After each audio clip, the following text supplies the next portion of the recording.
finals of a World Championship. They began the season at Eton with different partners. She was with young Annie Vernon. She came fourth on that day. Debbie Flood was rowing in the singles, but they've come together, and there's a real sense that these two, in the years building up to Beijing, the 3 years that we have, might create something. And look at this, they're vying at the moment for that bronze medal, and they're working really, really hard as we approach the halfway point. New Zealand are ahead. The Evers-Swindell twins, beaten for the first time in Lucerne in 3 years, a little earlier in the summer, but Great Britain at the moment pushed back into fourth place by the Australians. Bulgaria still hanging on to that silver medal position, but the Australians of Amber Bradley and Sally Kehoe have just got their noses ahead at the moment. Well, the Australians are good. They're a very good, strong combination. The stroke girl of the Australian double won the World Junior Championships last year, so she's good news for the Australian team. I'm just looking at the distance now that the New Zealanders are opening up on Bulgaria, and it looks pretty dangerous, really, as far as these two are concerned.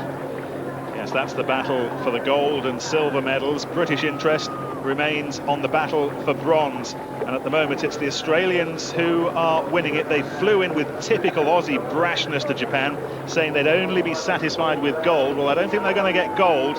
They may have to settle for bronze, and they may have to settle for nothing at all if Elise Laverick and Debbie Flood can find some rhythm. Debbie Flood with an Olympic silver already safely tucked away at home. She went in the quad in Athens with Fran Horton, Rebecca Romero, two of whom we'll see tomorrow, and Alison Mowbray.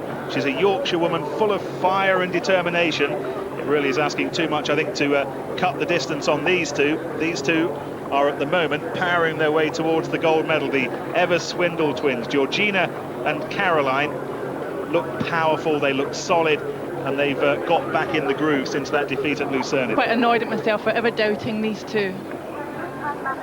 It's the 1500 metre mark, 500 metres to go. New Zealand are ahead. That's the Bulgarians of Romjana Nekova and Milena Markova in second place, and the Australian afloat, perched on top of that slither of carbon fibre, is some achievement in itself, without travelling along at the rate of knots that these scullers do, and no one at the moment is doing it better than the double from New Zealand.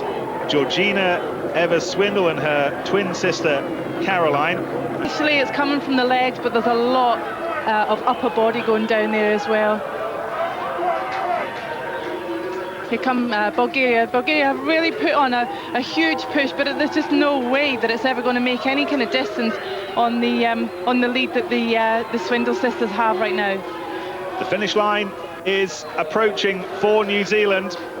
Bulgaria are in second place. Australia are going to take bronze, and it looks as if Britain have been pushed back into fifth place, but New Zealand have the gold.